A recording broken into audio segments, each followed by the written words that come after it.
et tous, vous écoutez First Print, votre nouveau média comics préféré. On est là pour vous donner des podcasts à foison. On est hyper content. Voilà, c'est le lancement, c'est la première émission officielle de First Print. Et donc, on va tout de suite démarrer avec le format Super Friends. Qu'est-ce que c'est pour vous le faire dans les grandes lignes? Super Friends, c'est se poser avec un acteur, une actrice de la pop culture, de la culture comics, voilà, qui l'a fait vivre par son travail de façon quotidienne, hein, j'ai envie de dire. Et donc voilà, on se pose et on discute, on explore tout ça. Et pour ce lancement, on est super content avec Corentin. D'ailleurs, je passe le micro vite fait pour qu'il dise bonjour. Bonjour. Voilà, ça fait super plaisir. Vous avez entendu sa voix, vous savez qu'il est avec nous. Et donc, c'est un peu le lancement. On est un petit peu intimidé, hein, puisqu'on a fait 147 podcasts en 2 ans, mais là, on se lance un petit peu dans une toute nouvelle aventure. Et donc, on en profite aussi avec cette émission de lancement pour vous affirmer notre intention un peu d'ouvrir les portes, voilà, de ne pas se cantonner, on va dire, qu'à un seul type de bande dessinée, puisque au final, les comics, c'est des petits Mickey sur des pages, donc voilà, ça n'a pas de frontières. Et donc voilà, trêve de bavardage, on est avec Mathieu Bablet. Bonjour Mathieu. Bonjour, ravi d'être ici en tant que dessinateur de petits Mickey. Et de grand Mickey d'ailleurs, et quel grand Mickey. On est ultra content de t'avoir avec nous Mathieu pour ce premier Super Friends dans l'ère First Print de ce podcast. Forcément, impossible de passer à côté de Carbone et Silicium qui vient de sortir. Impossible de ne pas aborder cette œuvre qui, à mon avis, est partie pour beaucoup faire parler d'elle. Alors voilà, on se permet un peu de le dire, même s'il faudra attendre d'ici quelques mois pour voir si nos prédictions se confirment. Mathieu, j'ai envie de revenir avec toi non seulement sur Carbone et Silicium, mais aussi sur Shangri-La, la BD d'avant, parce qu'il y a forcément des liens à faire. On va parler de SF, on va parler d'état du monde, on va parler de bande dessinée. Mais avant tout, First Print, c'est aussi un média qui se veut accessible. Et pour le premier lancement, on va pas faire du rentre-dedans tout de suite. Donc, est-ce que Mathieu Bablet peut me décrire qui est Mathieu Bablet? Ok, très facile. Je connais un peu le sujet. Donc, je suis auteur de bande dessinée depuis maintenant 10 ans, en fait. J'ai commencé en 2010. Et après une école d'art appliqué, en fait, où j'ai découvert Moutafekaz et donc toute la première vague de romans graphiques qui allait un peu rajeunir la bande dessinée.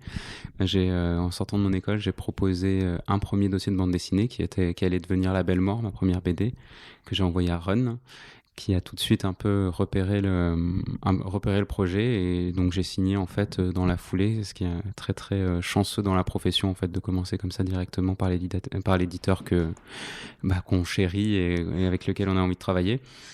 Donc j'ai commencé par La Belle Mort, qui était un récit post-apocalyptique très très influencé par des réalisateurs comme John Carpenter ou George Romero, voilà, pour ne citer que.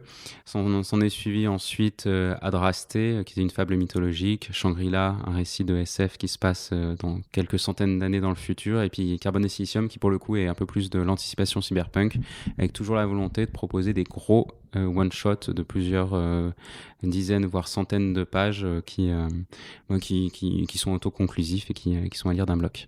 À travers toutes tes œuvres, on voit que tu es très influencé dans l'imaginaire et dans l'envie de proposer en fait des récits qui ne veulent pas s'ancrer dans le réel tout en s'y rapportant en quelque sorte. Pourquoi cette envie, tu t'es jamais dit, alors bon, tu es encore au tout début de ta carrière, 10 ans c'est peu au final, est-ce que tu te dis qu'il faut absolument aller vers ces imaginaires pour raconter une histoire, ou est-ce qu'un jour une tranche de vie vraiment sans fantastique, ça t'intéressera aussi? Alors en fait, très basiquement, moi je me tourne vers les imaginaires un peu différents de notre réalité, principalement parce que la réalité c'est un peu plus chiant à dessiner. Voilà, pour le coup c'est vraiment juste mon appétence à créer des mondes différents, etc., qui me pousse dans ces genres précis, parce que oui, voilà, des tranches de vie, j'y trouvais moins mon compte en tant que dessinateur. Par contre, en tant que scénariste, justement, j'ai cette envie d'aborder des termes qui eux sont actuels, quoi, et finalement mixer les deux, je trouve que c'est il y a un bon rapport, parce qu'on reste dans de la pop culture avec une forme de divertissement, mais avec des questionnements qu'on peut trouver plutôt dans de la littérature indé, par exemple, quoi. Essayer de trouver un peu un mix entre les deux. Mais tu parlais justement juste avant de Romero, Carpenter. Il y a aussi un historique de la bande dessinée science-fiction en France, qui justement recoupe beaucoup de tes thèmes à toi, donc le transhumanisme, le futur déliquescent, etc. Tu aurais une sorte de continuité qui s'établit chez toi, ou c'est vraiment juste du cinéma qui infuse ton imaginaire? Non, en bande dessinée, de toute façon, en premier lieu, Métal Hurlant. Enfin, je veux dire, c'est eux qui ont créé la bande dessinée française, franco-belge, européenne, et puis qui ont un peu poussé les frontières justement des imaginaires. Et fatalement, même si c'était une narration des histoires et des dessins qui appartiennent aux années 70 et qui sont très, très cloisonnés dans ce qu'ils avaient envie de faire à cette époque, et qu'aujourd'hui on est dans quelque chose de différent, c'est forcément quelque chose qui m'inspire beaucoup. Et puis oui, non, en bande dessinée, il y a eu des choses assez énormes, mais que ça va de Universal War One, pour ne citer que lui, ou à La Guerre éternelle, qui sont un peu des piliers comme ça. Et puis en manga, il y a le manga Planète, par exemple, énormément. Mais il y a tout, même Torgal, en un sens, par sa dimension SF, a aidé à forger un peu cet imaginaire-là. Valérian, c'est très très riche finalement en bande dessinée aussi. Mais effectivement, je pense qu'à un moment, c'est le cinéma qui en premier lieu me donne envie de raconter des histoires, quoi. C'est dans ça que je suis baigné le plus, quoi. On va parler de science-fiction un petit peu, puisque c'est quand même les registres avec toutes les nuances que ça, puisqu'il n'y a pas un seul type de science-fiction, bien entendu, hein, et encore plus en BD. Mais qu'est-ce qui fait pour toi de la bonne science-fiction ? Alors de la bonne science-fiction, c'est de la science-fiction qui bouscule, qui va justement, en transposant le lecteur dans un futur plus ou moins lointain, va un peu ouvrir, décloisonner son esprit et lui proposer des choses nouvelles, des imaginaires auxquels il n'aurait pas forcément pensé. Sans considération d'aucun message, mais déjà ça, décloisonner les univers, pour moi c'est important en science-fiction. Mais ça, c'est pas ce que tu fais toi, puisque finalement, pour prendre Shangri-La ou Carbone et Silicium, c'est des œuvres qui traitent de sujets du présent. En fait, c'est plus de l'anticipation. On voit par exemple la ressource climatique, le transhumanisme, les robots, les IA, etc., qui sont des sujets du quotidien. Et presque, quand on t'imagine limite allumer la télé, voir les infos, te dire monde de merde, et imaginer une histoire qui va avec, quoi. Oui. Alors, je pense qu'il y a un petit équilibre justement à trouver, parce qu'effectivement, tous les thèmes, en particulier dans Carbone et Silicium, sont des thèmes actuels. Quand on parle de crise migratoire, alors moi, il y a un mur aux portes de l'Europe, mais c'est pas bien différent des gens qui vont dans les Alpes faire des maraudes pour empêcher les migrants de passer. Donc c'est très très actuel. Pourtant, là où ça décloisonne les univers, c'est qu'il y a des thématiques, là en l'occurrence sur le vivre ensemble, ou essayer de réfléchir et d'agir en tant qu'espèce et non en tant qu'individu, qui permettent justement d'aller un peu au devant de ce qu'on vit actuellement. Quelle a été ton idée de départ pour Carbone et Silicium ? Alors je sais que tu as répondu ça dans déjà quelques interviews à papier, mais ce serait bien de nous l'expliquer là. C'était Carbone et Silicium, ça a commencé à s'écrire en fait à la fin de Shangri-La, parce que en fait à la fin de la production d'une BD, en tout cas moi j'en suis à la couleur, c'est-à-dire j'ai quelques mois de couleur à faire avant que la BD sorte et que je doive la rendre, et c'est un travail très très répétitif, assez mécanique, donc qui laisse en tout cas l'opportunité de réfléchir à d'autres projets. Et à ce moment-là, je voulais donc partir sur un projet assez peu ambitieux, parce que Shangri-La, ça m'avait vraiment défoncé, vraiment raté, hein. Voilà, mais vraiment en termes d'énergie, ça avait été extrêmement dur, et donc je voulais me rapprocher de ce que j'avais fait pour Adrasté, à savoir une espèce de balade assez contemplative, parce que je pensais que j'avais pas été complètement au bout de mon idée dans cette démarche-là. Et donc j'avais l'histoire de ces deux robots qui allaient se balader dans le monde et qui allaient le voir se modifier, se transformer, etc. Et malheureusement ou heureusement, après je suis tombé sur des articles, des vidéos, etc., qui traitaient de théorie de l'effondrement, de collapsologie, alors que ça s'appelait encore pas tout à fait comme ça, et puis de transhumanisme, d'intelligence artificielle. Et il est apparu alors déjà que c'était suffisamment riche pour étoffer le récit et ne plus être qu'une simple balade. Et puis aussi il est apparu qu'on était à une époque assez incroyable où on se confrontait justement à toutes les crises écologiques, économiques et migratoires, avec un espèce de pinacle technologique où l'homme allait créer l'intelligence artificielle, supprimer la mort, aller sur Mars, etc. Des projets fous et démesurés. Mais il y a quand même quelque chose, ce qui est assez marrant, c'est pas une forme d'obsession, mais d'idée commune, c'est-à-dire que en fait, on terminait un petit peu Shangri-La avec l'avènement de l'humanité qui réussissait à créer une nouvelle forme de vie de novo, donc qui était l'Homo stellaris, et tu commences Carbone et Silicium avec l'homme qui réussit là à créer donc une intelligence artificielle réelle. C'est quoi cette envie de l'homme d'absolument vouloir créer comme ça quelque chose qui pourrait lui ressembler? Alors, plusieurs choses. Alors, effectivement, de toute façon, moi, je vois que Carbone et Silicium, c'est une espèce de suite spirituelle à Shangri-La, où en tout cas, les deux fonctionnent vraiment en binôme sur une espèce d'état des lieux de la société actuelle, là, de ces 5 dernières années. Mais cette envie de création, en fait, au-delà de la création qui peut être scientifique, artistique, etc., c'est vraiment cette idée de se dire que l'homme se projette, est obligé de se projeter dans des choses plus grandes que lui. Il peut pas se penser autrement il peut pas se penser en tant qu'animal doué de conscience, il faut qu'il se projette un peu plus que ça, et c'est ce qui, dans Shangri-La et dans Carbone et Silicium, finalement, le mène à sa perte. Mais pour moi, les deux bouquins vraiment ont un lien très fort, comme tu dis, c'est une forme de suite. On en parlait juste avant, on trouvait que quelque part la fin était peut-être plus optimiste dans Carbone, ou quelque part il y a une sorte d'Éden, enfin je vais pas gâcher la fin à ceux qui l'ont pas lu, mais par rapport à la fin de Shangri-La, qui pour le coup est quand même assez totalitaire, on va dire, enfin totale et globale pour l'espèce humaine en tout cas. Est-ce que c'est lié à une évolution personnelle ou juste à une envie de croire que il y a eu une modernisation des idées? Oui, à une évolution effectivement de la réflexion, parce que Shangri-La, donc du coup, était au moment de son écriture très influencé par ce qui se passait sous le régime Hollande avec Manuel Valls, les 49.3 successifs, etc. Et toute la répression où finalement il y avait quelques personnes qui avaient voté pour cette personne de gauche, et on s'apercevait que finalement là on avait l'exemple flagrant que le capitalisme avait fonctionné, et qu'il n'y avait aucun autre endroit pour se retrancher et avoir une politique sociale. Donc ouais, Shangri-La était vraiment ancré là-dedans, et puis Carbone et Silicium justement s'ancre dans tout un tas de mouvements qui sont apparus récemment, des mouvements écologistes, des mouvements queer, des mouvements de remise en question de notre société, de la manière dont elle fonctionne, et puis des envies de créer d'autres choses. Je pense aussi notamment à Notre-Dame-des-Landes et tout ce qui s'est fait avec les ZAD. Et voilà, en fait, il y a des gens qui réfléchissent à des alternatives et qui peuvent fonctionner, quoi. Et donc voilà, la fin de Carbone et Silicium est plutôt influencée par ça. Ok. Mais justement, par rapport à ce truc dont tu parles, les nouveaux mouvements, etc., moi, il y a un passage qui m'a un peu, je sais pas, surpris. C'est quand les robots prennent le métro. Et en fait, il y a un wagon pour les LGBT, il y a un wagon pour les femmes cis, il y a un wagon pour les robots, etc. Ça, je t'avoue, j'ai pas su en fait comprendre si c'était une sorte de prospective positive sur le futur ou une sorte de les idées se radicalisent et justement on compartimente les gens, tu vois. C'était plutôt négatif. Enfin, et là pour le coup, alors je suis pas assez calé en la matière, mais je suis très curieux de la manière dont notamment aux États-Unis, on compartimente et communautarise les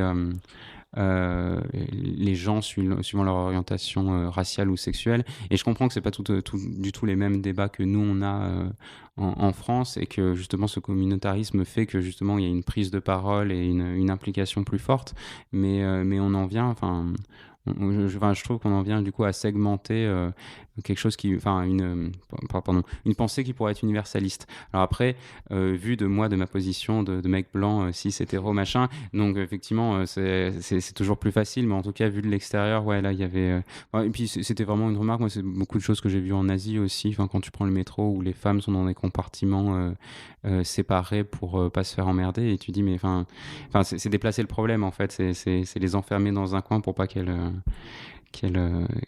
alors que le problème est ailleurs, quoi. C'est pas mal parce que tu nous parles un peu de voyager ou d'autres pays, puisque Carbone et Silicium, c'est aussi une invitation au voyage, puisqu'on a quand même l'un des deux robots qui décide de parcourir le monde et d'explorer tous les endroits sur Terre. Alors j'imagine que tu n'es peut-être pas allé partout où il va, mais du coup c'est dans tes inspirations là-dessus pour reproduire ça. Il y a non seulement une part de réel avec des paysages qui existent vraiment, mais tu dois aussi quelque part les anticiper et imaginer ce que ça va devenir plus tard. Comment ça fonctionne? Oui, alors effectivement, il y a beaucoup de paysage de localisation dans lequel je me suis rendu. Et donc, c'est vrai que moi, ça me permettait aussi déjà d'avoir une espèce de vision assez juste des endroits pour les représenter, ne serait-ce qu'en dessinant, en s'inspirant de photos que j'avais prises, etc. C'était important que ça soit tout partout dans le monde, justement pour montrer que s'il y avait effondrement, c'était pas simplement par notre vision occidentale avec notre quotidien plutôt privilégié finalement, et que ça se passait différemment au travers du monde. Et effectivement, là où c'était compliqué, c'est qu'il fallait qu'il y ait une lente détérioration du niveau de vie, de la qualité de vie, etc. Et d'arriver justement avec, au tout début, des endroits où il y a des coupures de courant, où il faut récupérer l'eau potable grâce à la pluie, etc., jusqu'à plutôt la fin, où on a la montée des eaux, etc. Et donc voilà, en fait, il fallait juste bien sûr une forme de progression d'un truc assez simple, assez anodin. Finalement, on s'en accommodera assez bien des pertes d'électricité qui nous coupent Internet, jusqu'à des trucs un peu plus compliqués. Parce que c'est ce que toi, en tant qu'auteur et artiste, tu penses réellement? C'est-à-dire que si la société devait s'achever, en tout cas telle qu'on la connaît, ce serait plutôt un processus lent, assez étalé sur plusieurs décennies? Oui. Peut-être pas plusieurs siècles, effectivement. C'est 2 siècles pour Carbone et Silicium, même presque plus, quoi. Mais ouais, sur plusieurs décennies, oui. Alors après, moi, j'invente rien. C'est-à-dire que là, je fais que ressortir des choses que j'ai lues ou écoutées d'autres qui sont plus qualifiés que moi dans le domaine.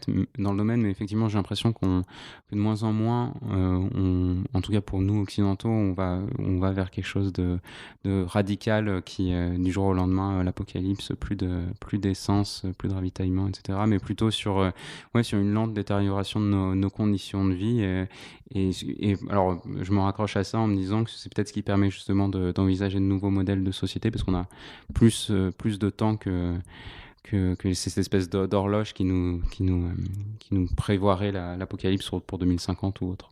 Mais quelle distance tu arrives à faire entre un peu le réel qui t'inspire et ce que tu vas mettre dans tes BD, notamment sous forme de messages? Parce qu'il y a quelque chose qui m'a, par exemple, frappé à la relecture de Shangri-La, c'est qu'à un moment, l'une des personnages dit mais c'est l'époque qui veut qu'on se radicalise tous tu parlais de radicalité, donc on se radicalise sur nos discours et donc aussi sur nos actions.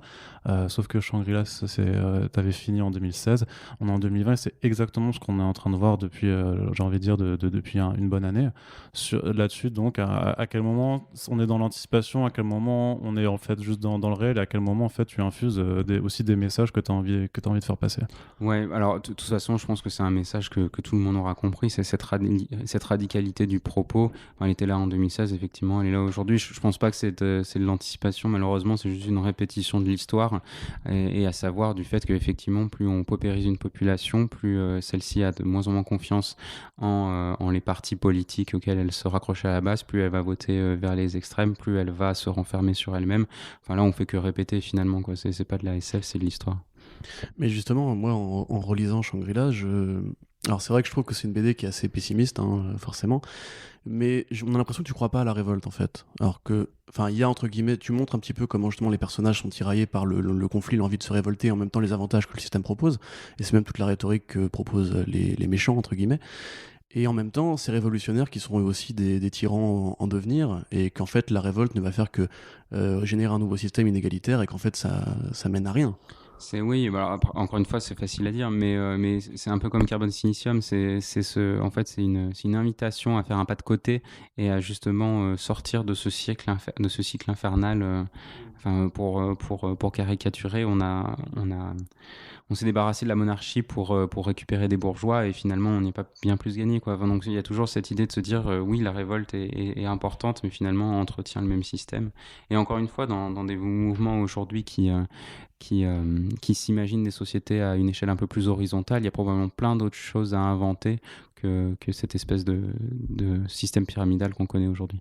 Mais est-ce que toi t'imaginerais justement travailler sur une bande dessinée utopique, sur une bande dessinée qui n'aurait pas de rapport avec tout ce qui est de pas bien dans le présent, mais qui imaginerait justement ce que tu disais tout à l'heure, les nouveaux mouvements qui auraient gagné, conquis et transformé la Terre en un havre de paix? Oui, et c'est probablement là-dessus que je vais partir sur ma prochaine bande dessinée. Ouais. Ouais. Mais alors tout bêtement, en fait, parce que aussi Shangri-La était très très influencé par la dystopie en littérature des années 60, 70, 80, etc., qui est finalement assez classique et qui était cantonné à finalement un manichéisme assez classique. Ouais, exactement. Et là, avec la lutte des classes, etc., et là, de plus en plus, il y a des mouvements littéraires, principalement, où des autrices et des auteurs se disent ça sert à rien de plomber le moral des gens, c'est contre-productif. Par contre, créer de nouveaux imaginaires, alors positifs sans dire qu'on va faire des choses édulcorées, mais en tout cas qui ouvrent le champ des possibles, qui s'imaginent, mais alors quels sont les futurs et nouveaux modèles de société qu'on a envie de penser et d'imprimer dans la mémoire des gens. Voilà, tout ce qui est solar punk, hope punk, etc., tous ces mouvements littéraires-là, je m'en inspire vachement et je pense qu'il y a une espèce de responsabilité, c'est un grand mot, mais en tout cas une espèce de réflexion pour l'auteur de science-fiction à avoir sur ce qu'il crée et ce qu'il a envie de transmettre de par ses œuvres. Et peut-être qu'on n'est plus trop justement sur le scénario apocalyptique, mais plus sur des choses qui vont de l'avant pour de vrai.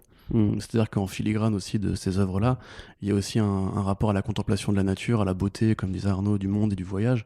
Mais même dans Shangri-La, la beauté de l'espace, la beauté de cette sphère bleue perdue, du Big Bang aussi, tout ce que ça a de magnifique. Et on voit en fait qu'il y a un optimisme dans la nature humaine en fait qui transcende toutes ces espèces d'inégalités qui jalonnent le monde. Ouais. C'est pour ça. Alors après, c'est peut-être aussi mon tempérament, mais je vois pas dans ces œuvres des choses fondamentalement pessimistes. J'essaye de montrer et à quel point c'est compliqué que ça soit aussi bon et aussi mauvais en même temps. C'est plutôt dans ce sens-là. Est-ce que c'est dans ce cas alors plus facile d'avoir comme protagoniste des robots pour un peu s'échapper en fait du contexte humain de cette nature? Oui, c'est exactement ce qu'il fallait faire, à savoir prendre du recul, en fait, et puis avoir des personnages qui, en termes d'espèces, c'est une nouvelle espèce presque, qui prennent de la distance sur l'espèce humaine, sur leurs actions, et vraiment qui soient que simples spectateurs de tout ça, quoi. Ouais. Et malgré tout ça, tu fais quand même une opposition claire dans le parcours de ces personnages, puisque l'un veut rester sur place pour agir, alors que l'autre décide de parcourir et d'être en fait plus distant de tout ce qui se passe.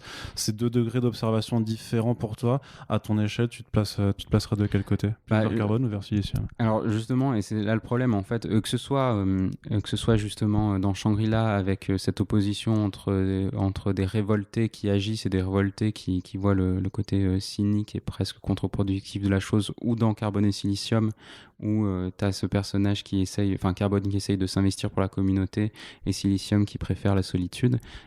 C'est mes interrogations et mon espèce de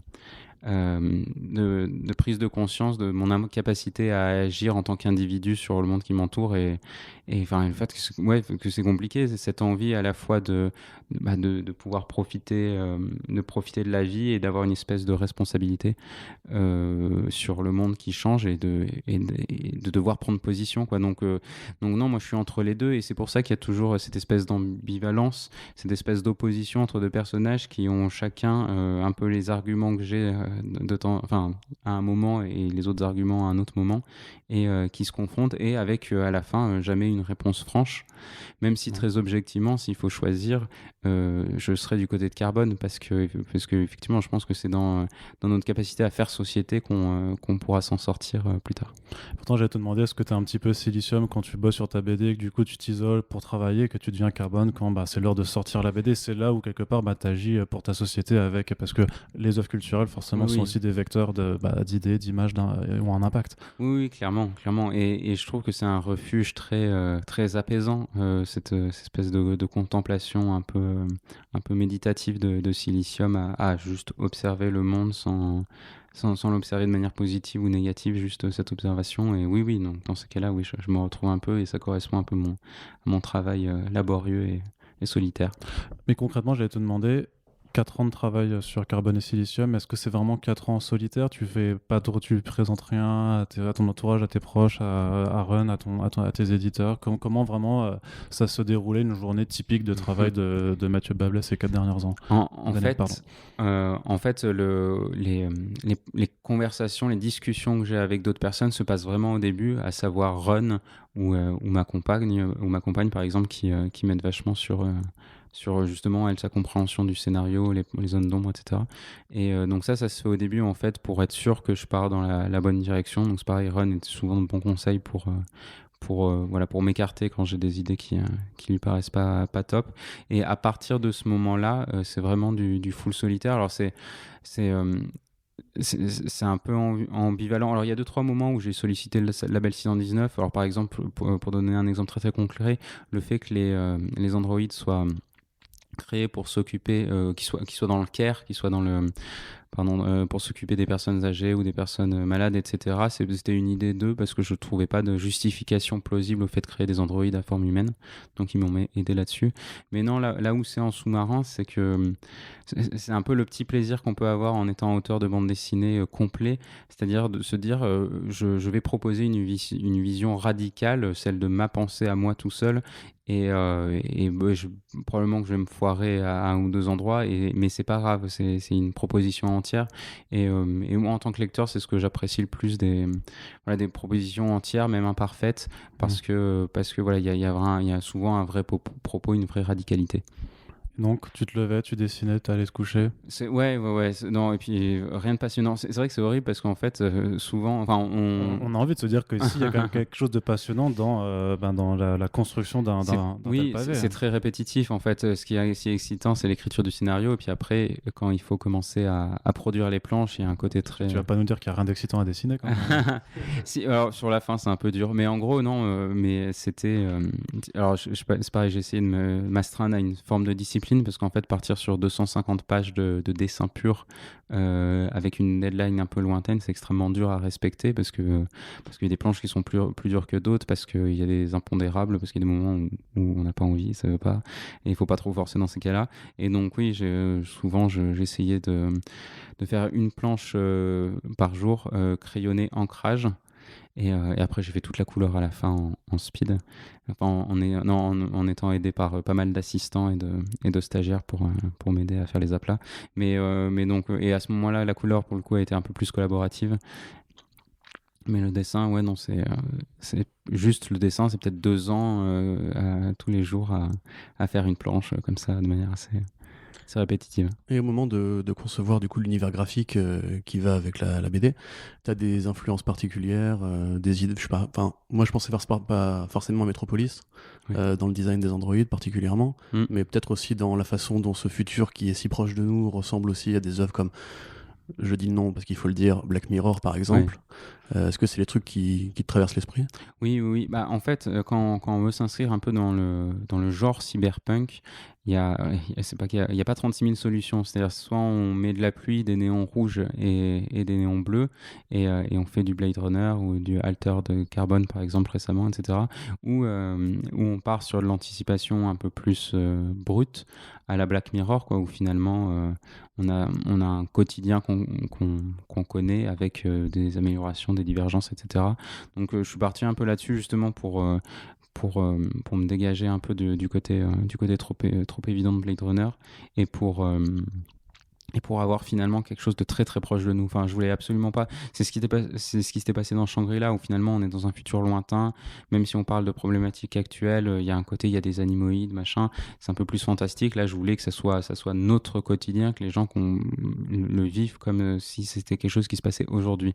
Donc, en termes de représentation graphique, à partir du moment où je décide de faire quelque chose de réaliste, plutôt dans les décors, j'ai cherché l'originalité justement dans le fait de voyager dans le monde avec des localisations vraiment sympas à dessiner, avec une palette de couleurs et particulièrement sur les paysages très inspirés de l'impressionnisme, parce que le but c'était justement de faire ressentir au lecteur cette espèce de beauté de la nature, quoi, sans mots, mais vraiment juste par l'image.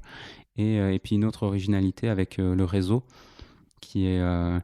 Alors là, les inspirations, elles vont vers Klimt pour le côté doré, le film The Fountain de Darren Aronofsky, qui a une photographie très pareil, un petit peu dorée, que je trouvais intéressante, avec des ruines et labyrinthiques précolombiennes très inspirées des jeux vidéo de Fumito Ueda, The Last Guardian, Shadow of the Colossus, Ico, etc.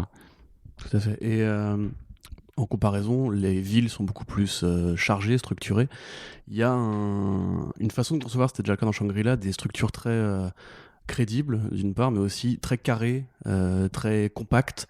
On sait que tu travailles sur une planche d'architecte. Donc, est-ce que vraiment tu passes beaucoup de temps? Est-ce que c'est rébarbatif? Est-ce que c'est agréable de faire ça? Non, c'est super agréable. C'est peut-être la seule anormalité vis-à-vis de mon boulot, c'est que moi j'aime bien dessiner des points de fuite et faire des décors. Ouais. C'est vrai que c'était la question similaire que j'allais te poser, mais de façon plus lourde, c'est quoi ton obsession sur les décors hyper chargés, ultra minutieux, et combien de temps ça peut te prendre pour faire de tels plans structurels? Est-ce que c'est j'irais pas dire que c'est à ça qu'on contremarque non plus, parce qu'il n'y a pas que seulement ça, mais quand même ça fait partie de la chose, et que ce soit dans des univers de science-fiction, du cyberpunk, ou même quand tu faisais une femme mythologique avec Adrasté, c'est une obsession, tu peux pas t'en empêcher, il te dit je dois faire des buildings avec plein de petites fenêtres. Oui, je pense qu'il y a un côté obsessif, oui, bien sûr, mais non, en fait il y a un côté là pour le coup très agréable au niveau du dessin, c'est presque du mandala, c'est presque reposant, c'est-à-dire qu'une fois que j'ai mes points de fuite et que j'ai fait un quadrillage, finalement je le remplis au fur et à mesure au gré de ce que j'ai envie de dessiner, quoi.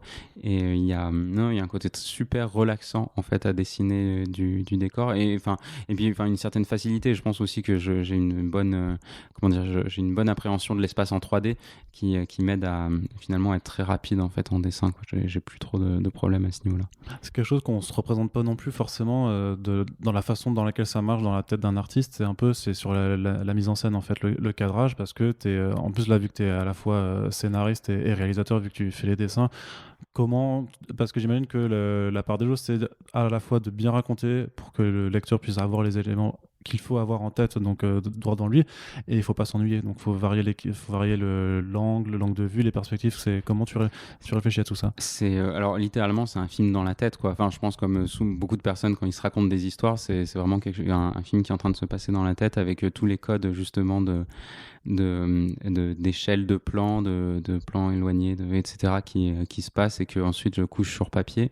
Mais effectivement après c'est aussi une gymnastique qui s'améliore d'album en album, c'est-à-dire que au bout d'un moment, entre les premiers storyboards des premiers albums où justement c'est peut-être des fois laborieux de dire là j'ai besoin d'un gros plan pour montrer l'expression du personnage, là d'un plan plus éloigné, là les storyboards aujourd'hui sur Carbone et Silicium c'est beaucoup plus simple, il y a aussi une aisance qui arrive au fur et à mesure. Dans quelle mesure peut-on dire un peu que tes BD sont un reflet de ton état psychologique? Je m'explique, pour te faire un peu le cheminement de cette question, c'est que je repartirais même jusqu'à Adrasté qui, je trouvais, avait un cheminement où à la fin on sent un peu un auteur qui, comme son personnage, est apaisé, c'est-à-dire que je sais pas, alors tu me dis si je fabule ou pas, mais si tu te posais un petit peu des questions sur ta carrière, sur ta place sur Terre en tant qu'auteur de BD, et qu'au final tu t'es dit en fait ce qui compte c'est juste que je le fasse et que je le vive. Et tu as un peu ce sentiment d'apaisement à la fin d'Adrasté. On passe à Shangri-La qui, je trouve, est ultra énervé, où j'ai l'impression vraiment de sentir effectivement à la fois un constat du monde avec un réel cri de colère. Et enfin, il y a des scènes notamment sur la fin où, vu que tu as vraiment une gradation dans la violence, où tu as vraiment des scènes qui deviennent vraiment difficiles à lire, mais vraiment difficiles. Et du coup, on se dit, merde, avec Carbone et Silicium, qu'est-ce qui va nous sortir? Et effectivement, tu as un état du monde qui est toujours aussi désastreux, mais tu ouvres des portes vers quelque chose de plus apaisé également, de plus optimiste. Donc, on l'a déjà un petit peu dit dans ce podcast, mais est-ce que c'est vraiment, du coup, ce cheminement de quelqu'un qui, d'abord, fait un petit peu corps avec ce qu'il a à faire sur cette planète, et après, essaie de le montrer aux autres ce qu'il est possible de faire? Ouais. Non, mais je pars trop loin. non, c'est exactement ça. En fait, mais c'est pour ça, je me considère pas vraiment comme scénariste. C'est-à-dire que, mis à part ce Midnight Tales, encore, c'est plus de l'exercice un peu récréatif. Mais je fais pas des scénarios pour faire des scénarios. Je raconte pas une histoire pour raconter une histoire. Je raconte une histoire pour sortir une espèce de boule qui est en moi et qui a besoin d'être couchée sur comme papier. les boules que sortait le personnage d'Adrasté. Oui, c'est un peu ça, ouais, exactement. Et en fait, ces boules sont composées effectivement d'interrogations, d'humeur, de réflexion, de colère, en tout cas d'émotion. Et c'est ma manière de l'exprimer, parce que alors, du coup, je suis pas un grand bavard et je m'exprime beaucoup plus par le dessin et du coup par la bande dessinée. C'est-à-dire que là, c'est une séance de torture. Oui, voilà. Exactement. Mais donc oui, c'est l'état de mon humeur, de mon état d'esprit à un instant T, la personne que je suis et que je déverse littéralement de manière la plus intime possible et la plus intègre possible dans une œuvre, de telle sorte que effectivement La Belle Mort, c'était mon état à un instant T sur la fin des études, qu'est-ce qu'on fait de sa vie, parce que finalement c'est des personnages qui sont en quête de sens, Adrasté sur le rapport à la mort et au deuil, qui correspondait aussi à un état particulier à cette époque-là de la vie. Effectivement, Shangri-La, c'est un cri de colère et d'injustice. Et Carbone et Silicium, c'est toujours un cri de colère et d'injustice, mais effectivement un peu plus apaisé parce qu'on commence à entrevoir des possibilités. Et je pense qu'avec le prochain album, qui lui justement sera dans ces possibilités-là, dans qu'est-ce qu'on a fait de la société après, on aura justement une espèce d'évolution de ma pensée en tant que citoyen du monde, quoi. Comment ça s'est fait pour avoir Alain Damasio en ajout dans ton bouquin, qui est quand même l'un des auteurs français, quand on parle de SF et tout ça, qui est incontournable. Non, c'était une chance incroyable. Alors, et sans grande surprise, et parce que vous le connaissez, probablement que vos auditeurs le connaissent aussi, c'est Sullivan Rouault, qui est toujours dans les bons coups, qui m'a présenté en fait Alain aux dernières Utopiales, donc en octobre-novembre 2019. Donc on a pu discuter un peu ensemble et déjà c'était une super chance. Enfin tu vois, là, à ce moment-là il n'était absolument pas question de lui proposer une préface ou une postface, mais déjà la rencontre était un cadeau en soi. Et voilà, il n'avait pas vraiment accroché à Shangri-La, qu'il trouvait vraiment très jeune encore. Il associait plutôt ça à ce que lui il avait fait sur la zone du dehors, c'est-à-dire quelque chose qui manquait de réflexion. Et donc quand je demandais à Sullivan s'il pouvait le contacter pour faire une postface, j'étais pas du tout sûr de l'accueil qui réserverait à Carbone et Silicium, et s'il partirait pas sur le même genre de réflexion que j'aurais pu complètement entendre. Enfin, Alain Damasio, il a un niveau intellectuel qui me dépasse largement, et dans ses scénarios et dans son écriture, etc. Donc toute critique est bonne à prendre de lui, mais en fait il a beaucoup aimé. Et en fait, les premiers mails qu'il m'a envoyés, qui sont une version un peu synthétisée d'ensuite ce qu'il a couché sur papier, ça m'a un peu foutu sur le cul. Justement, Damasio, c'est un des grands théoriciens de l'après-société, du post-monde et de ce rapport qu'on a aux machines avec la dimension esclavagiste que peut avoir l'algorithme, etc. Déjà, premièrement, est-ce que toi, son travail que tu avais probablement lu avant a influencé le tien? Et ensuite, pourquoi ça te paraît si logique justement d'associer Damasio à Carbone et Silicium? Alors, de un, oui, son travail m'a forcément influencé. C'est même plutôt tenter de raconter des histoires qui s'inspirent pas trop de lui. Là, ça serait plutôt ça le challenge. Et oui, parce qu'effectivement, il y en a peu des auteurs de SF qui se disent il faut les récits qu'on écrit et qu'on nous raconte depuis des décennies, faut aller au-delà. Il y a de nouvelles choses à inventer. C'est un travail de prospective extrêmement difficile, quoi. Finalement, c'est une plongée dans l'inconnu où il y a des systèmes de pensée, de fonctionnement, etc., qui sont à réinventer. Et du coup, c'est ce vers quoi je me raccroche en tant qu'auteur, là, vraiment purement auteur, scénariste, qui a envie d'écrire. Je me dis, ouais, c'est vers là qu'il faut aller, quoi. J'ai l'impression qu'en SF, en tout cas, si on veut être intéressant, sortir un peu des sentiers battus, faut suivre Alain Damasio. Tu te verrais un jour travailler plus étroitement avec lui Ouais, je pense qu'il faut avoir les épaules pour le faire, mais oui, si ça se présentait, en tout cas, de faire une petite collab, ça serait trop cool. Ok. Justement, quel état des lieux tu fais de la science-fiction à l'heure actuelle? Puisque je dirais pas qu'on assiste non plus à une sorte de renouveau, mais il y a quand même une effervescence un petit peu autour de certains projets en particulier. Bon, en plus, on est en 2020, l'année de la sortie de Dune. Enfin, à ce qui paraît, on n'est pas certain, mais voilà, on a les projets cyberpunk en jeu vidéo. Il y a Carbone et Silicium. Il y a notre ami Elliot Cherry qui fait C'est plus que de l'SF pour remettre un peu au centre des discussions culturelles aussi ce genre particulier qui s'exporte tout aussi bien en littérature que dans tous les autres formats. Pour toi, vraiment, qu'est-ce que tu penses de la prod actuelle? Est-ce qu'il y a des choses à améliorer? Et quel est vraiment peut-être le truc le plus important, surtout pour qu'elle reste pertinente en fait? Alors, je pense vraiment qu'il y a un renouveau, enfin, en tout cas, alors, qui a été initié par des gens il y a déjà vachement longtemps, mais auquel des auteurs comme moi-même, on commence vraiment à se raccrocher se raccrocher au wagon pour y participer. Effectivement, ouais, entre l'afrofuturisme, entre toutes ces idées d'utopie, belle ou mauvaise d'ailleurs, le collectif Zanzibar aussi, avec Alain Damasio et Catherine Dufour, etc., qui font de la prospective justement sur les sociétés futures.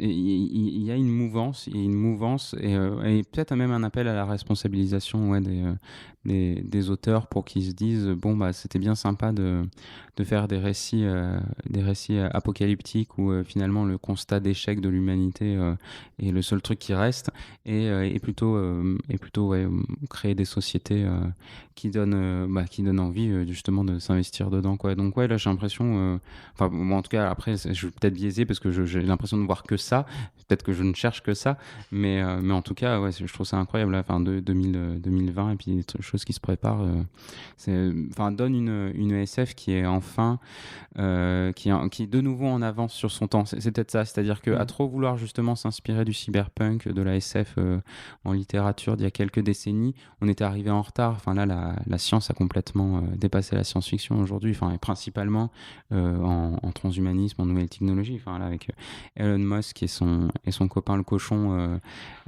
qui a des implants. Enfin, tu vois, on est vraiment sur des trucs où est-ce que ça sert vraiment à quelque chose d'écrire le présent aujourd'hui en SF? Non, absolument pas. Et donc voilà, et ce renouveau-là est super excitant, quoi, en tant qu'auteur. C'est quelque chose qui te fait peur, le transhumanisme, parce qu'on a quand même des visions à la fois on va dire, de progrès dans Carbone et Silicium. Et c'est marrant parce que ça passe aussi même par l'état d'évolution de ces intelligences artificielles qui, au début, sont limitées et au final, c'est alors, transrobotisme, je sais pas si on peut l'appeler comme ça, mais qui arrive du coup en fait à s'améliorer de cette façon. Et en même temps, sur d'autres personnages, on voit quand même que de toute façon, le constat, c'est de toute façon, même si tu l'améliores, ton corps est voué à disparaître. Et c'est pas quelque chose qui est censé être éternel. Alors peut-être qu'aussi là aussi, faut pas vouloir forcément à tout prix corriger les limites que la nature nous a données. Disons, je suis pas contre l'amélioration technologique. Enfin, c'est fantastique quand ça permet de redonner la vue à des aveugles, des choses comme ça. Le truc, c'est que ça me paraît hors propos et particulièrement, dans la Silicon Valley, d'avoir des espèces de gourous qui ont envie de supprimer la mort, qui font aussi des études justement mais sur le transhumanisme, sur les cellules souches, etc., pour arriver à supprimer. Enfin, c'est hors propos par rapport à l'urgence qu'on a aujourd'hui justement à faire vivre quelques milliards d'humains de manière à peu près équitable, même si a priori c'est pas la priorité, et à essayer de respecter notre environnement pour pas se retrouver avec une vie sous des températures absolument chaudes. Mais ce qui est marrant, c'est que justement, tu dis ça, et comme tu disais juste avant par rapport à la crainte transhumanisme, mais dans Shangri-La, par exemple, tu donnes une voix à un scientifique qui t'explique son projet de manière tout à fait cohérente et sensée, et presque tu peux te mettre de son côté. Effectivement, le but ultime de l'homme devrait forcément être de maîtriser la nature à ce point-là. Lui, il se voit comme un artiste, et même dans Carbone et Silicium, on a Noriko, qui est une scientifique, mais qui est bienveillante, qui justement s'amourage de ce robot qu'elle voit comme une deuxième fille, du coup un quatrième enfant, une deuxième fille.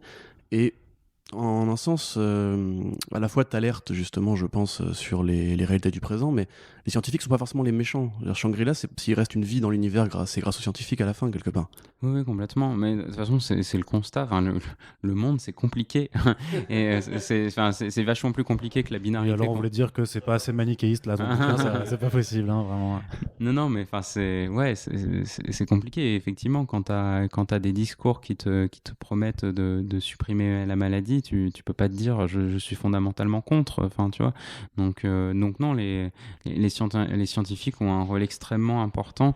Et c'est là, en tout cas, dans Carbone et Silicium, c'est plutôt un appel à gérer les priorités dans l'ordre, quoi. Ça serait plutôt dans ce sens-là. De la même façon, est-ce que tu penses alors que vouloir absolument trouver de la vie ailleurs que sur Terre et voyager dans l'espace, ça fait partie des choses qu'on peut mettre de côté, même si effectivement il y a quelque chose d'excitant à l'exploration spatiale? Ouais, je pense que c'est pas du tout les priorités. Alors, j'ai suivi la sonde qui a vu sur Vénus potentiellement des formes de vie dans la vie des gaz, quoi. Voilà. Non, mais oui, mais ils savent pas comment ça marche, mais ils ont vu des gaz, ils se disent c'est la seule explication possible, c'est des bactéries, sans prendre en compte le fait qu'une bactérie ça prend quand même des millions d'années. Enfin, bref. mais fondamentalement, c'est passionnant ce que je veux dire. Mais non, en tout cas, enfin, les colonies martiennes, pour les citer, enfin, je vois pas le projet là. Vraiment, il y a plein d'autres trucs à faire avant. Enfin, mais justement, le projet, c'est peut-être de fuir la Terre avant qu'on ait température chaude pour les fameux 1% qui pourraient se payer le voyage. Oui, après, je sais pas si vous êtes au courant, mais Mars, c'est pas non plus ouf pour l'instant comme condition atmosphérique. Hein, donc, oui, et puis déjà, voilà, les 1%, ils se font construire des bunkers dans le nord. Voilà, ils se débrouilleront déjà comme ça. Non, mais effectivement, ouais, il y a une gestion des priorités. Enfin, là, on va probablement devant des décennies qui vont être compliquées. Mais enfin, voilà, sans être sans avoir une démarche apocalyptique. Enfin, il y a des choses qui sont actées. Enfin, le rapport du GIEC, tout le monde peut le lire. On voit qu'il y aura une augmentation de la température, que ça va être compliqué pour les cultures, ça va être compliqué pour les vagues migratoires, etc. Ça, on sait qu'on va y avoir droit. Et on sait que politiquement, il n'y a aucune réponse qui sera faite et aucune qui sera fraternelle, en tout cas. Donc ouais, aller coloniser Mars, ça va régler le problème de personne. Tu penses que l'art peut vraiment faire évoluer les choses? Est-ce que tu penses vraiment sincèrement que Carbone et Silicium peut avoir ne serait-ce qu'un impact minime sur une évolution des pensées? Alors, c'est compliqué. Je pense pas, mais il faut que j'y croie pour avoir la motivation de continuer à dessiner et à raconter des histoires. Plutôt dans ce sens-là. En fait, si on n'a pas cette conviction qu'avec son bouquin, on va changer le monde, on peut pas passer 10 heures par jour sur sa planche à dessin à faire 250 pages dessus, quoi. On pourrait découvrir un Mathieu Bablet très pragmatique qui dit c'est mon métier, je gagne ma thune comme ça, de la même façon que le boulanger et se dit pas je vais changer le monde quand je vais faire ma baguette chaque matin. Au final, non, mais il y a un rapport, tu vois, entre l'art et le produit. Parce que c'est aussi un produit, c'est en librairie, ça va être vendu, ça va faire du flouze. Oui, mais enfin, non, je troll un peu le truc, tu vois bien, c'est pour te faire réagir. Hein, mais effectivement, voilà. C'est pareil, comme personnages qui sont toujours en quête de sens. Si moi j'ai pas un peu de sens dans mon boulot, je le fais pas, je vais pas y arriver. Et là, en l'occurrence, le sens que j'y trouve, c'est avoir l'impression que ça peut avoir un petit impact. Et c'est pour ça que je fais des histoires à message, alors que c'est pas du tout pour dénigrer d'autres bandes dessinées ou d'autres œuvres qui n'ont pas de message, parce que c'est tout aussi légitime que ce soit du divertissement ou qu'est-ce quoi. Mais moi, voilà, c'est le sens que j'ai besoin de mettre dedans. Après, non, pas un impact, non. Je pense que quand on sort une œuvre, il faut être juste conscient qu'elle va juste s'ajouter à la pile de toutes les œuvres et instaurer une dynamique. Je crois vachement plus aux dynamiques de SF qui justement vont vers des futurs enviables, etc. Et donc voilà, juste ça être une pierre à l'édifice de cette dynamique, c'est déjà pas mal. Mais justement, t'as jamais rencontré un lecteur ou un fan ou quelqu'un qui a écrit Bablet sur le bras, sur le biceps, tu vois, qui est venu te voir et qui te dit ton travail a changé ma vie, ou peut-être pas en allant aussi loin. Est-ce que tu as déjà eu l'impression d'ouvrir les yeux de quelques lecteurs Ouais, j'en ai eu 4 ou 5 comme ça qui me l'ont dit plus ou moins en ces termes, mais effectivement, c'est super chaleureux, effectivement. Et rien que pour ça, tu te dis, oui, bah, ça valait le coup, effectivement. Ça valait le coup. Mais moi, objectivement, c'est. Moi je fais. C'est là où c'est compliqué, en fait. Moi, je fais que répéter des choses qui existent déjà. Je les enrobe juste d'une histoire que j'essaye d'être intéressante pour que le lecteur voit pas qu'on. Je fais une inception, quoi. J'essaye en tout cas qu'on voit pas que le lecteur, qu'on est en train de lui asséner une morale. Et oui, effectivement, quand tu rencontres 2-3 lecteurs comme ça et que ça marche, tu dis, ouais, cool. C'est chouette. C'est toujours cette thématique un peu de vouloir faire un petit peu d'universalisme en fait par l'histoire. C'est-à-dire qu'on parle de choses qu'on ressent toutes et tous ou qu'on a tous vécues, sauf que tu vas lui mettre un écrin spécial qui va parfois aussi même aider à comprendre en fait que tu es en train de parler directement à quelqu'un qui a vécu la même chose que toi. Oui. Le cheminement et l'apaisement dans Adresté, c'est quelque chose qui parle à beaucoup de gens, mais peut-être que cette façon d'évoluer, ça va résonner plus particulièrement avec certaines personnes. Oui. Oui, effectivement, c'est le mot universalisme, quoi. C'est pour ça que mes histoires, c'est ce qu'on appelle des histoires mondes, quoi, qui reprennent des considérations humaines et fondamentales, quoi. Parce que autant en tant que lecteur, je peux lire absolument de tout et des trucs qui soient juste des récits de vie, autant en tant qu'auteur, c'est tout ce qui m'intéresse de transmettre. Alors, on va essayer de continuer à gratter un petit peu la modestie de Mathieu Pablet, parce que voilà, bon, même si tu n'as pas rencontré quelqu'un qui a tes initiales sur son bras, voilà, Shangri-La était nommé Angoulême. Là, on vient d'apprendre que Carbone et Silicium est déjà nommé pour Quai des Bulles. Ouais. Est-ce que je sais pas, j'allais dire, comment est-ce que tu ressens un peu ton évolution, du coup, plutôt d'un point de vue carrière, parce que tu commences quand même à être au top, si je puis me permettre cette expression.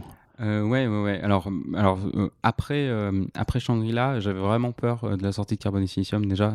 Parce t'étais que... attendu au tournoi aussi. Ouais, voilà, et ça fout la pression, ça fout sacrément la pression, et j'étais pas sûr, enfin avant de commencer à le faire lire, en fait, Carbone et Silicium, et c'est ça peut-être le problème de bosser tout seul, avant de commencer à le faire lire, j'étais pas sûr que ça fonctionnait, parce que en fait, c'est tellement quelque chose de dense que moi, le chapitrage, ça m'a aussi aidé à structurer mon esprit pour diviser et dire, bon, moi, dans ce chapitre, je m'occupe de ça, dans celui-là, et à la fin, quand j'ai tout collé, j'ai un peu serré les fesses en me disant, j'espère que ça marche, et heureusement, ça a marché, et heureusement, il y a un écho super, mais bon, c'était pas garanti, donc maintenant que c'est là, je peux souffler, et effectivement, déjà, je me sens extrêmement chanceux, parce qu'avoir ce genre de carrière en 4 albums à peu près, c'est assez inimaginable. Je sens la progression aussi, et c'est ça qui est chouette, en fait.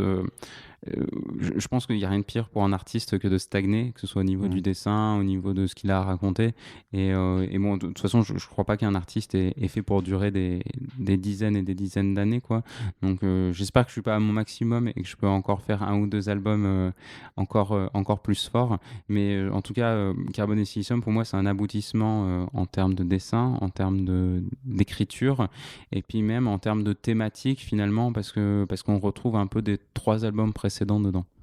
C'est ça la pire angoisse pour toi, c'est que d'ici 5 ans on se dise c'est le nouveau Pablet, bon ça sera encore des immeubles tout petits et un constat du monde plus ou moins positif. Ouais.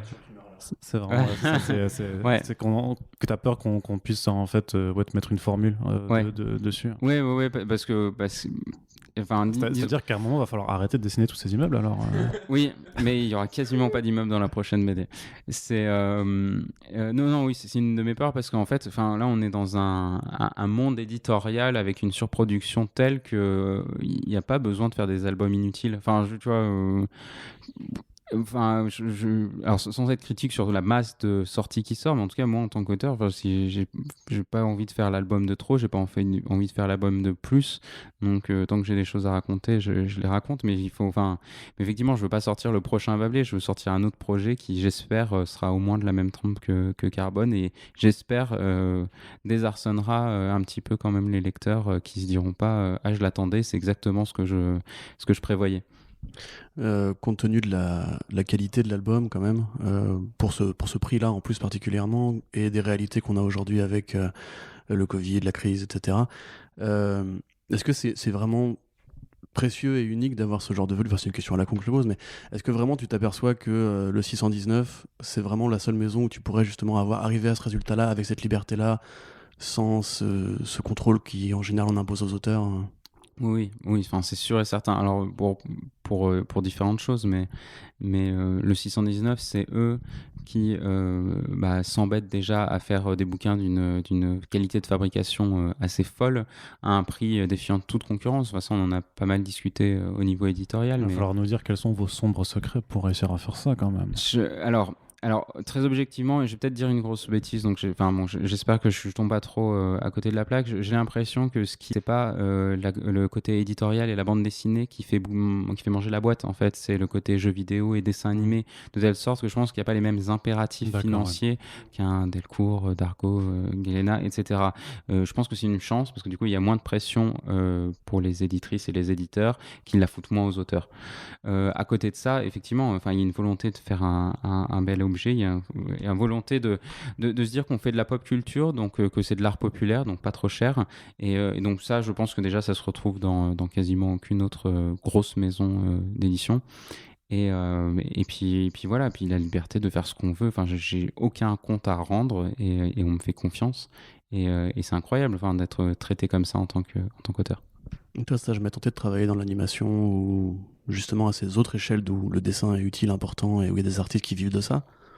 Je pense que après j'ai le complexe de l'auteur complet, du mec qui se dit qu'il a tellement quelque chose d'important à raconter que si il n'est que le rouage d'une pièce un peu plus grosse, finalement, et ben il pourra pas s'exprimer pleinement. Et effectivement, l'animation, c'est du pognon, et donc c'est des compromis, et et je détesterais faire des compromis alors que j'ai pas du tout besoin d'en faire en bande dessinée. Alors du coup, je me frotte un peu au problème avec Midnight Tales parce qu'il y a des problématiques justement là de budget, des problématiques de pagination, des histoires que je maîtrise pas, etc. Et j'aime bien sur un petit projet, ça reste assez gros, mais enfin j'aime bien périodiquement m'y frotter. Mais c'est vrai que sur des one shots, sur des œuvres qui me touchent personnellement, je préfère me dire que la bande dessinée est le meilleur médium pour m'exprimer. T'es peut-être un petit peu dans une position privilégiée avec la liberté que t'as, l'encrin 619 autour de toi. Malgré tout, est-ce que tu sens un petit peu la situation évoluer positivement ou négativement pour les auteurs de BD en France? C'est quand même un sujet qui est au cœur de vives discussions. On est en 2020, c'était censé être l'année de la BD. On a vu que le gars qui était censé s'occuper de la culture à Angoulême avait pas non plus fait de très belles annonces. Non, non. Quel est, ouais. Non, c'est terrifiant. Bah, et puis le rapport Racine qui était édifiant sur la situation des autrices, des auteurs, et qui a été largement mis de côté par le gouvernement qui s'en souciait pas. Et puis du coup, on a vu justement des grands, je pense à Samantha Bailly, à Denis Bajram, à des gens de la Ligue des auteurs pros qui se sont retrouvés mais fatigués de justement... à tel point que Denis a quitté. Ouais, exactement, jeter l'éponge. Enfin, fatigué de tout cet investissement militant qui ne menait à rien, avec des interlocuteurs qui changeaient presque tous les 6 mois. Enfin, pour le ministre de la Culture, on a dû en avoir 605 ans, quoi. Et donc oui, et puis on voit... au-delà de ça, par exemple, moi je suis prof de bande dessinée aussi à côté dans une école, je forme des futurs auteurs de bande dessinée, et cette problématique-là, ils l'ont en tête, on en discute fatalement, de savoir où va le marché, et je trouve ça terrifiant parce que dans 10 ans, je ne sais pas où va aller le marché, quoi. Enfin, c'est aberrant vu qu'il y a 50-60% des auteurs de bande dessinée qui vivent sous le seuil de pauvreté. J'ai l'impression que la surproduction va se régler par la mort de ces auteurs qui vont juste arrêter le métier, et on va revenir comme ça à des stocks, à des parutions un peu plus raisonnables. Mais est-ce que c'est une fin en soi? Je pense pas, c'est même plutôt terrible. À côté de ça, il y a les éditeurs qui savent pas, qui essaient de se diversifier. Donc maintenant, toutes les grosses maisons d'édition font de tout, font de l'indé, font du roman graphique, font de l'humour, font etc. En essayant de tirer la couverture autant qu'ils peuvent de partout. Il y a le webtoon qui arrive en force, et qui est un mode de narration et de lecture auquel bon nombre ne sont pas préparés. Enfin, moi, je serais un boomer par rapport à ça, incapable de concevoir du webtoon. C'est pas ma manière de travailler. Donc non, l'édition papier, justement, à part ralentir le rythme, à part s'autoriser justement à faire des one-shots qui sortent moins souvent en essayant d'en faire des événements, et qui n'est pas donné à tout le monde. En l'occurrence, moi, je peux le faire grâce au succès de Shangri-La. C'est le seul moyen que j'ai l'impression pour vraiment continuer à ce que la BD fonctionne bien. Parce qu'il y a quand même cette logique, quand on parle de surproduction, on se dit ouais, ce serait bien d'arrêter. Et en même temps, si tu baisses la production, bah, tu baisses aussi le nombre de personnes qui peuvent espérer en vivre. Et donc, tu as vraiment quelque chose de très... Oui. Après, là où il y a une mauvaise répartition du gâteau, de toute façon. Donc, fondamentalement, c'est ça. Et effectivement, là, tant qu'on n'est pas prêt à toucher à ça, la seule variable d'ajustement, c'est effectivement les auteurs. Et on se dirige là-dessus. Et c'est vraiment terrible. Alors je sais pas si c'est tabou ou pas, on est quand même en France, mais toi tu disais grâce au succès de Shangri-La, tu as pu continuer pendant 4 ans à préparer le bouquin suivant, sans forcément donner de chiffres, mais comment tu vis justement avec le succès d'une seule BD pendant 4 ans économiquement? Bah, en fait, de toute façon, parce que c'est le principe, de toute façon, Ankama m'a payé Carbone et Silicium comme Shangri-La, c'est-à-dire il y a un forfait, effectivement, qui me permettrait de tenir en gros 2 ans en travaillant. Et donc là, 4 ans, c'est parce que effectivement, je touche des droits d'auteur. Je touche des droits d'auteur sur Shangri-La depuis quoi? Depuis les 30 000 ou 40 000 premières ventes. Et maintenant, on en est à 110 000 ventes. Donc oui, je touche 1,50 €, 2 € par album. Et effectivement, ça laisse largement de quoi ensuite, justement, prendre son temps, vivre. Et c'est là où je suis extrêmement chanceux, c'est-à-dire financer le temps que je passe sur les BD par la BD précédente, quoi. C'est hallucinant. Enfin, aujourd'hui, il faut se dire que la plupart des auteurs ne touchent jamais de droits d'auteur parce que Parce qu'il y a un montant. c'est ça, il y a un seuil de rentabilité, c'est-à-dire qu'en gros, on a ce qu'on appelle l'avance sur droit, c'est-à-dire que l'éditeur va donner une certaine somme à un auteur pour qu'il puisse vivre de la bande dessinée, et il faudra que l'éditeur se soit remboursé de cette avance-là pour que l'auteur commence à toucher un peu d'argent. Et souvent, on n'atteint jamais, ou en tout cas, le seuil de rentabilité est calculé de telle sorte que on l'atteint pile poil et qu'ensuite on a que des miettes, quoi. D'accord, ok.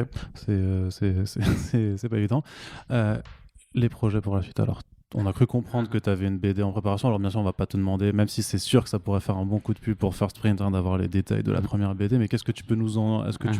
Que peux-tu nous dire? Alors, pas le titre, parce que le titre, c'est toujours à la fin. Tu sais, c'est le truc, t'as le titre de travail, et puis après, t'as le titre officiel que tu choisis. Et non, alors le prochain bouquin, j'espère le sortir sous 3 ans. J'espère qu'il fera pas plus de 200 pages, mais ça, je le saurai que quand je l'aurai découpé en storyboard. Je crois que s'il y a l'effet carbone et silicium, on est parti pour un truc de 600 ouais, voilà, pages, oui, c'est ça. Il y a une dynamique. Préparez-vous Quand même, ouais. Et non, alors du coup, ça serait dans un univers très, pour le coup, très lointain, un mix entre Mad Max, Nausicaa et Death Stranding. Vraiment avoir des inspirations diverses, mais d'être dans un futur justement suffisamment lointain pour que finalement on soit plus dans du futurisme, mais presque un peu dans de la fantaisie à la Nausicaa. Et voilà, avoir des personnages comme ça, donc plus justement dans un groupe, et avec cette thématique de comment on fait société, comment au sein d'un groupe on arrive justement à aller dans une dynamique, dans une direction, malgré le système, malgré les pressions, etc. Et dans cette volonté de faire de la SF un peu... je ne sais pas si j'arriverai à faire de la SF positive, mais en tout cas utopiste dans son sens premier. C'est vrai que Death Stranding abordait ça notamment avec l'idée de la reconnexion des gens avec ce cheminement-là. Donc, c'est ce vers quoi on se dirige. Et une toute dernière question, parce que tu as quand même mentionné que tu étais prof, je ne le savais pas du coup, donc je l'ai découvert là. Mais justement, c'est pas trop dur alors de former des gens à se lancer dans ce milieu avec toutes les difficultés que l'on vient d'évoquer. Comment tu fais un peu pour leur dire tenez bon, peut-être que vous deviendrez comme moi. Je sais pas, alors, bon, le point positif, c'est que le discours que moi je leur donne, c'est exactement le discours que je leur que les professeurs en fait me donnaient, c'est-à-dire il y a 10 ans les profs de BD disaient la BD c'est mort, il y a pas d'avenir, vous allez galérer, et donc 10 ans plus tard quand moi j'enseigne, je leur dis exactement la même chose, parce que bon, au final ça a jamais vraiment changé, enfin à part il y a 40 ans, il y a 30-40 ans quand les gens avaient la carte de presse, étaient salariés, etc. Enfin, mais bon, voilà, c'était une autre époque. Aujourd'hui, bon, c'est la galère. Non, en fait, là où c'est riche, justement, c'est dans la pertinence de nouveaux auteurs. Et ça, j'y crois vachement aussi au fait que, bon, comme je disais, les auteurs ont une durée de vie, et qu'à un moment, on est remplacé par des jeunes auteurs qui ont un style différent, qui est imprégné d'encore plus d'une culture mondialisée, et qui ont des thématiques encore plus actuelles, etc. Donc, leur force, en fait, c'est de encore renverser les codes et encore enrichir ce grand tout qu'est la culture. Puis il y a une autre problématique, c'est vrai qu'on n'a pas forcément abordé, mais c'est que la BD maintenant est en concurrence avec énormément d'autres secteurs du divertissement, et que même si on vantait le rapport de qualité de l'ouvrage par rapport à son prix, acheter Carbone et Silicium, en fait je peux quand même me payer plus facilement un compte Netflix, quoi. Oui. Et au-delà de ça, même au-delà du prix, on n'a plus le temps pour la lecture. Ouais. Ça, c'est extrêmement compliqué. Alors, c'est pour ça, je pense déjà que les one-shots sont peut-être même plus à propos que des séries, parce qu'effectivement, quand des séries sur Netflix, tu te les fais en un week-end, tu peux pas attendre 5 ans avec un album tous les ans, pour une série en bande dessinée, quoi. Ça a pas de sens. C'est pas la temporalité est plus bonne. Donc effectivement, il y a en termes de temporalité, il y a une vraie problématique de la bande dessinée est déjà un peu hors du temps, mais c'est peut-être ce qui la sauvera. Tu vois, ce côté déjà objet. Le digital, j'y crois pas. je crois aux beaux livres bien finis. Ouais, pas pour la lecture en tout cas. C'est peut-être le seul domaine où le numérique va pas prendre le dessus. Effectivement, donc je me dis c'est peut-être ça, peut-être que le marché va se morceler, il va se rétrécir, mais en tout cas il existera toujours. Je me fais pas trop de soucis par rapport à ça en tout cas. Et une dernière question qui va être posée par Corentin sur quand même un gros projet dont on a appris l'existence il y a quelques jours, alors que vous le fomentez dans l'ombre depuis quelques temps. C'est ça, après on te libère. BD, concert immersif, Shangri-La. Ouais. Pourquoi, comment? C'est marrant en fait, c'est un truc qui s'est ourdi à Angoulême 2017, donc ça commence à faire un bail. En fait, c'est des gars qui font de la BD concert à la base, donc c'est-à-dire faire passer les planches avec les dialogues pendant qu'il y a un fond sonore derrière. Et en fait, pour Shangri-La, ils ont voulu avoir un côté un peu plus ambitieux. Donc effectivement, c'est-à-dire sonoriser l'histoire de Shangri-La avec des gens qui font de la musique, mais sur des panneaux presque à 360 degrés pour profiter justement de l'espace. Enfin, moi, je leur ai fourni beaucoup d'images des images de planètes que j'ai fait pour vraiment qu'ils puissent créer des compositions sympas dessus, avec de la réalité virtuelle, avec une application. On a essayé de faire une espèce de jeu de rôle de jeu de rôle nature, avec une application qu'on mettra sur les smartphones et qui nous feront croire qu'on a un Tianzhu Phone, qui nous permettra de choisir 3 personnages dans la station et du coup de voir le regard qu'ils portent justement sur la société, sur leur vie dans la station, pouvoir aller voir dans leurs textos, aller voir ce qu'ils écoutent comme musique, etc. Vraiment avoir un projet transmédia justement très très actuel, quoi, qui met à profit les technologies qu'on a aujourd'hui pour essayer d'élargir l'univers de Shangri-La. Et c'est ça, moi, c'est ce qui m'intéressait, c'est vraiment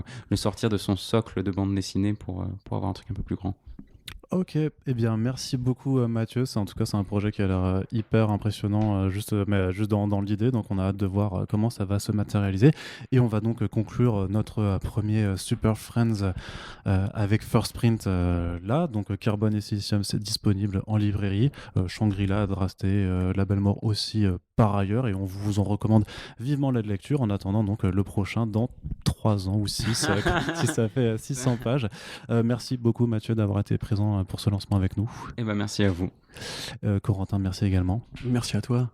Et merci à vous toutes et tous qui nous écoutez très certainement. Je vous avoue que c'est le premier jour, donc on va clairement pas se montrer sur nos plateformes pour suivre les trucs. On espère que ça vous fait plaisir autant qu'à nous de pouvoir continuer cette aventure en podcast. First Print, il y aura plein de numéros qui vont arriver dans les prochains jours avec des formats aussi divers que variés. On est vraiment là pour vous faire kiffer la culture comics et la pop culture de façon plus générale à l'audio. Donc soyez au rendez-vous et on vous rappelle bien entendu que cette aventure ne pourra se faire sans vous. Donc d'une part, les partages, on n'a pas besoin de vous rappeler ce qui s'est passé il y a quelques semaines avec nous, mais on vous rappelle que du coup les partages sont hyper importants et bien entendu nous avons ouvert aujourd'hui un compte Tipeee qui nous permettra de poursuivre cette aventure de façon pérenne et surtout de voir encore plus grand en fonction du soutien que vous nous montrerez. Donc on compte sur vous, merci et à très bientôt pour un nouveau numéro de First Print. Salut!